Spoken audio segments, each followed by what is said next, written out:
방송하겠습니다. 오늘 좀 손절매를 못하면 절대 고수가 될 수가 없다. 이건 제 경험상으로요. 이것은 절대적입니다. 절대적.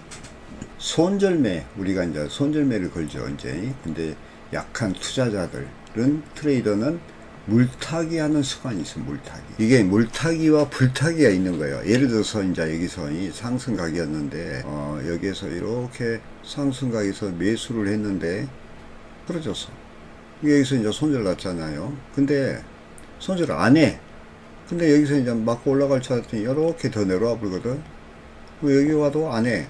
다시 내려와. 그래서 여기에서 이제 해서 손절매를 못하면은 이렇게 이제 빠지면 손실이 되겠죠. 그런데 이 어느 정도 실력 있는 사람이 여기 올 줄 알아. 그러면 여기서 타격을 치면 요만큼, 예를 들어서 13. 여기서 요만큼 내려왔다면 여기에서 1로 내려왔으면 3으로 치면 요 정도 가면 이길 거 아니에요. 그런 것을 불타기라고 그래. 근데 이 불타기도 좋진 않아. 왜냐하면 여기에서 손절을 해버리고, 방금도 오늘 매매에서 손절을 끊어버리고 여기서 했다면은 수익이 더 났을 거 아니에요. 오늘도 지금 바로 그 이야기야. 오늘 우리 지금이 매매할 때 항상 내가 끊어야 될 때 2번 안 끊었죠. 그때 끊었으면요 수익이 몇백만 원이 생기는 거야. 응? 자, 매매가 잘못됐다 싶으면 빨리 인정하고 손절매 하는 것이 좋다. 제가 이제 강의를 오판 즉시 손절매 하라 하느니 강의를 한 적이 있어. 많은 투자들이 우량주를 사서, 우량주, 주식으로 말하면 장기 보유하면 언젠가 본전을 찾을 수 있을 거라고 생각한다. 우리 와이프도 이제 그 삼성 주식 사갖고 좀 손해봤죠. 이제 좀 올라가는데. 그런데 이것은 아주 잘못된 생각이면 매우 위험한 발상이다 이거요. 오늘도 지금 여기서 끊어버리고, 아까 여기서 올라갔을 때 끊어버리고 밑에서 받았으면, 올라갔으면 딱 끝났잖아. 요거 2번이나 있죠. 2번이나 안 끊은 거야. 그러면 요만큼 손해. 그러니까 얼마나 더 많은 수익을 낼 수 있었다 이거. 끊어쳤으면. 그런데 이런 그 장기 우량주, 주식에서도 마찬가지예요. 주식에서. 자, 오늘의 우량주가 내일의 부실주가 될 수 있고, 삼성도 빠졌잖아. 오늘의 부실주가 내일의 우량주가 될 수가 있다. 따라서 우량주라 해서 마음 놓고 푹 놓고 손절매를 하면 낭패를 보기 십상이다. 이것은 주식 투자나 선물 투자나 똑같은 이야기야. 근데 선물 투자는 진동폭이 하루에도 크잖아. 그러니까 선물 투자는 손절매는요 무조건 해야 돼. 오판 즉시 해버려야 돼. 자, 우량주라 해서 시장이 급락하는데 혼자만 꿋꿋하게 버티기가 힘들다. 그게 뭐냐면은 경제 침체가 와. 그러면 삼성도 이번에 빠져버렸죠? 경기에 침체가 오니까 빠지는 거야. 그러면 어떻게 해야 되겠어? 끊어쳐야지. 시장이 급락해. 전체적인 시장이 급락한데, 이번에 뭐 고물가, 고금리로 해서, 또 뭐 코로나 등등으로 해서 상당히 경제에 악조건들이 있었죠. 근데 그 혼자서만 꿋꿋이 버티기가 힘들죠. 점차 선물과 현물을 연계한 프로그램 매매가 주를 이루고 있고, 바스켓 안에 포함된 종목들이 이제 어떤 종목들을 모아놨어. 종목들은 대부분 코스피 200의 우량주로 구성되어 있어 지주가 하락하면 동반 하락해버려. 이게 주식도 주식 사이에 동반주가 있어. 동반 연계돼 있다고. 예를 들어서 이제 우리 그 미국 지수 차트가 낮아지면요, 이 나스닥도 영향 미치고, 이 나스닥하고 S&P가 또 중국 시장에 영향을 미쳐요. 차이나 A50. 그게 예전에는 항생에도 미쳤어. 근데 요즘에는 이제 중국의 정책에 의해서 항생하고는 좀 틀리죠. 옛날에는 거의 비슷하게 나왔어요. 자, 그래서 연동되는 게 있어요. 연동되는 게. 근데 이제 시장 경제가 침체가 되면요, 모든 주식은 전부 하락입니다. 하락. 물론 우량주는 좀 덜 하락하겠지. 그래도 마찬가지다 그 말이지. 따라서 손절매를 제때 하지 못하면 본전에 근접할 때까지 기간이 오래 걸리거나 이 로스컷 당하지. 아예 하락 추세로 저한테 큰 손실을 보게 되고 로스컷을 보게 되면 이 시장에서 퇴출돼 버린단 말이야. 이게 리스크 관리라는 거예요. 항시 이 리스크 관리는 제가 이제 철저하게 해야 돼요. 여기 보시면은 우리가 미니 항생 제가 200틱 딱 걸어놨는데 200틱 해봐야 한 계약에서 160만 원이야.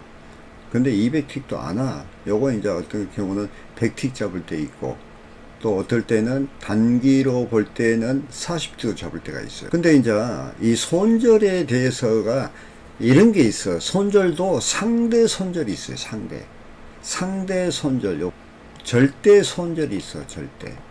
절대 손절이 있고 상대 손절이 있어서, 절대 손절하면 내가 이제 뭐 100틱이면 100틱, 뭐 50틱이면 딱 걸어놓고 요 이하는 안 돼 하고 하는 거에 절대 손절이고, 상대 손절은 요거보다 좀 더 유연성 있게 하는 거예요. 경우에 따라서 상승 추세에서 변동량을 친다고 그래. 나스닥 같은 경우에 그때는 막 100틱, 200틱 왔다 갔다 합니다. 그래서 여기도 보면 내가 200틱을 놓는 이유가 거기에 있어요. 캔들 하나가 막 100틱 왔다 갔다 하거든요. 그러면 절대 손절의 단점이 뭐가 있냐면, 만약에 50틱이면 50틱 이렇게 딱 정해놨잖아요. 그럼 손절 여러 번 나가보라.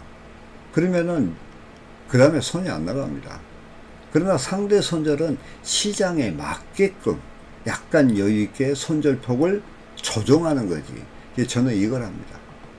고수들은요, 사실은 많이 알기 때문에, 어떻게 될 줄 알기 때문에 결론적으로는 손절 풀고 치는 경우도 있어요, 사실. 그래서 보통 이제 뭐 이런 이야기에서는 좀 굵지만은, 이런 절대 손절 를 50등 놓고 치게 되면요, 이 짧게 먹을 수밖에 없어. 상대 손절쯤이 마음의 여유. 우리가 트레이딩은 심리라고 그러잖아요. 손절, 예를 들어서 여기서 100틱이 나갔어. 100틱이 빠졌는데 50틱 두 번 나가보면 세 번째, 초보자들은요, 중급들도 들어가기가 힘듭니다. 그런데 여기가 100틱을 갖고 있었어. 그러면은 대응할 수 있잖아요.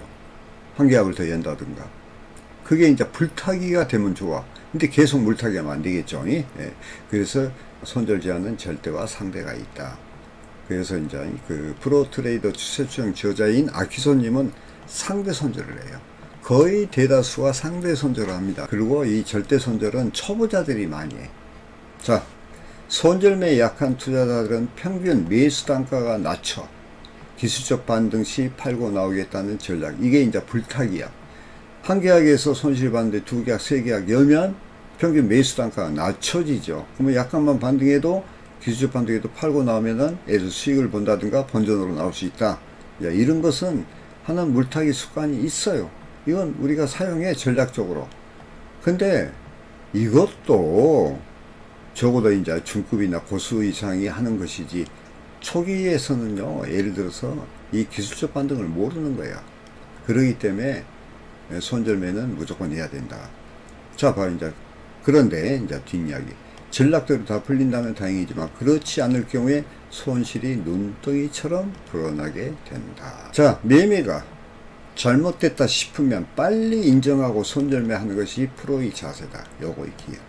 저도 이제 오늘 매매하면서 두 번이나 제가 안 끊었죠. 제가 끊을 자리라고 이야기하면서도 안 끊었어, 사실은. 그게 잘못된 것이다, 이거예요. 100% 손절매하는 프로의 자세를 갖추지 못한다면 주식이나 해외 선물시장에서 오래 살아남을 수가 없다. 차트형 매매 기법에서는 분할 매수, 매도도 권하지 않아요, 사실은. 저는요, 일괄 매매합니다, 일괄. 예를 들어서 밑에서 오면요, 여기서 왔잖아요. 그러면 여기서 한 계약 이어서 왔다 오면 여기서 딱 치면 올라가잖아요. 그러면 일괄적으로 딱 끊어버려요. 그리고 다시 받았을 때 일괄 매도죠. 분할 매도가 아니라. 분할 매수는 권하지 않죠.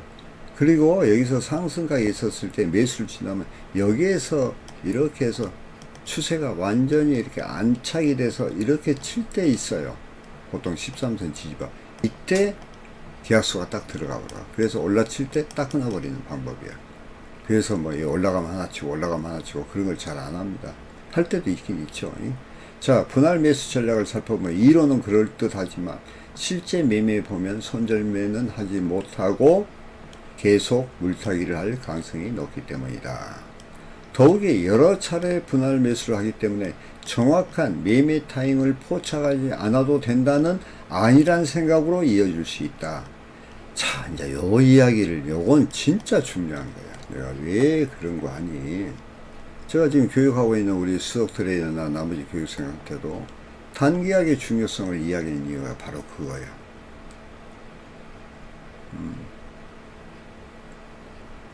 분할 매수의 전략을 살펴보면 이론은 그럴듯해. 근데 실제 매매를 하다 보면 손절매 하지 못하고 계속 물타기를 하다 보면 뭐 있어요? 진입의 정확도가 떨어질 거 아니야. 이런 것을 여러 차례 분할 매수하기 때문에 정확한 매매 타이밍, 이게 뭐예요? 진입과 청산의 정확도가 떨어진다 이 말이에요. 그러니까 이제 뭐 한 계약 그다음 두 계약 들어야 되겠지 하는 식으로 하면 타이밍, 정확한 정확도가 떨어지니까 떨어진다는 것을 너무 인식을 못해. 포착하지 않아도 된다는 아니라는 생각으로 이어질 수 있기 때문에 있다. 그래서 내가 단계약 트레이딩의 중요성을 이야기하고 계속 지금 우리 트레이더들을 갖다가 단계약을 잘 치면 다계약도 잘 칩니다. 근데 이렇게 분할 매수하는 것을 습관이 들면은 단계약의 정확도가 떨어지게 돼 있어. 정확한 매수 타임을 포착하려는 노력을 하지 않는다면 절대 고수가 될 수 없다. 자, 오늘 여기에서 지금 우리가 시사하는 바가 뭐가 있어요? 손절매를 못하면 절대 오판 즉시 청산하지 않으면 고수가 될 수 없다. 두 번째, 단계약의 중요성. 정확한 매매 타이밍을 포착해야 된다. 이 훈련을 해야 되겠죠. 그러면 이게 뭐예요? 차트 유형은 지지와 저항의 반복적인 흐름이라고 그랬잖아요. 그러니까 지지와 저항을 알아야 된다. 이게 기초야. 그래서 이제 상승했죠. 끊어주고 여기서 내려왔지. 여기도 상승 각이야. 여기 올라탔지. 지지받았어. 매수들이 오르고 올라간 거예요. 여기서 V 반등한 거예요. 근데 이제 여기서부터는 고점을 만들고 빠졌죠. 이렇게. 여기가 상승 각이 있었거든. 그러니까 여기서 상승각 타고 이렇게 올라가. 근데 여기서 이제 이 상승각을 빠져나와. 그리고 반등해서 상향주야. 이때가 매도거든. 그러면 뭐 말이야? 여기 구간은 이제 이 이후부터는 매도 구간이야. 매도 구간. 그러니까 주가가 이렇게 빠졌다가 행보하다가 여기가 13선이 내려오니까 쏙 빠져버리죠. 근데 여기 구간에서는 상승 구간이야. 여기가.